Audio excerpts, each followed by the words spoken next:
부활절은 성경이 없는 절기로 로마 카톨릭에서 만들어서 현대 기독교의 중요한 축제가 되어버렸습니다. 유월절과 초실절이라는 그 본질이 희석되어 부활절이 되어버린 상황에 상업적 이익을 쫓는 이벤트로 전락한 현실은 우리의 눈을 피할 수 없습니다.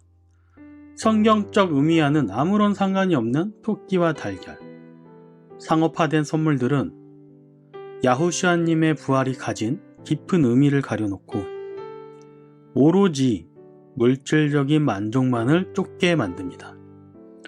유월절과 무교절은 이스라엘 백성의 애굽에서의 해방과 야후슈아님의 고통의 기억을 되새기며 그 참뜻을 되짚어볼 기회를 제공합니다. 구약 성경에서는 너희는 이 말씀을 법규로 지키되 너와 내 후손이 영원히 지키리라 라고 명령하셨습니다.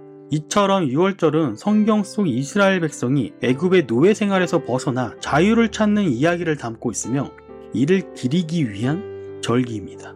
무교절은 성경에 따르면 이스라엘이 애굽을 떠날 때 빵이 발효되지 못한 상태로 그들과 함께 나왔습니다. 이 때문에 이스라엘 백성은 매년 무교절 기간 동안 발효된 빵이 아닌 무교빵을 먹으며 그때 기억을 되새기는 거죠. 애굽은 성경을 보면 세속적인 것의 누룩이라는 것을 알 수 있습니다. 야후슈아님의 피로 구원받은 사람들은 애굽의 세속적인 습관을 버려야 한다는 것이죠. 그렇지 않고 계속 애굽을 그리워하며 야후와님과 야후슈아님의 피 흘림을 잊어버린 사람은 결국 가나안이라는 새 하늘과 새 땅에 들어갈 수 없습니다.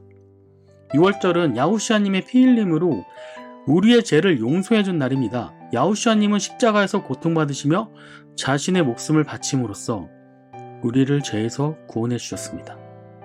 이 때문에 유월절은 우리에게 죄에서 벗어나 신앙의 길을 걷게 하는 중요한 의미를 갖게 되었습니다. 그런데 그걸 잊고 다시 애굽으로 돌아가려 하시나요? 그렇다면 솔직히 말해서 영원한 생명이라는 선물은 기대하지 마세요. 차라리 사도 바울의 말처럼 세상에서 즐기다 죽는 것이 더 나은 선택일 수 있습니다. 그러므로 우리는 이 기간 동안에 세상의 속박과 물질주의에서 벗어나 마음의 누룩을 제거하며 정화하는 시간을 갖는 것이 좋습니다. 이를 통해 우리는 진정한 자유와 평화를 찾을 수 있습니다. 현대 교회들의 상업화와 이념에 매몰된 모습을 비판하고 참된 신사로서 성경의 가르침에 충실한 삶을 살아가야 합니다. 이처럼 유월절과 무교절은 기독교인들이 깊은 성찰과 회개의 기회를 갖게 되는 중요한 시기입니다. 그러나 현대사회에서는 이러한 절기들의 본질이 희석되어 가고 있습니다. 때문에 이 시기에 우리는 성경의 가르침에 더욱 귀를 기울여야 합니다. 참된 신자라면 부활절이 갖고 있는 상업적 이벤트에서 벗어나 성경 속 야후슈아님의 부활과 그 의미를 되새기는 시간을 갖는 것이 좋다는 말이죠. 이를 통해 우리는 야후슈아님의 사랑과 자비를 더 깊이 이해하며 그 가르침에 따라 올바른 삶을 살아갈 수 있는 힘을 얻게 되는 것이죠. 마지막으로 우리는 인간의 구원을 위해 흘리신 야후슈아님의 피의 가치를 깨닫고 그 사랑에 감사하는 마음을 가져야 합니다.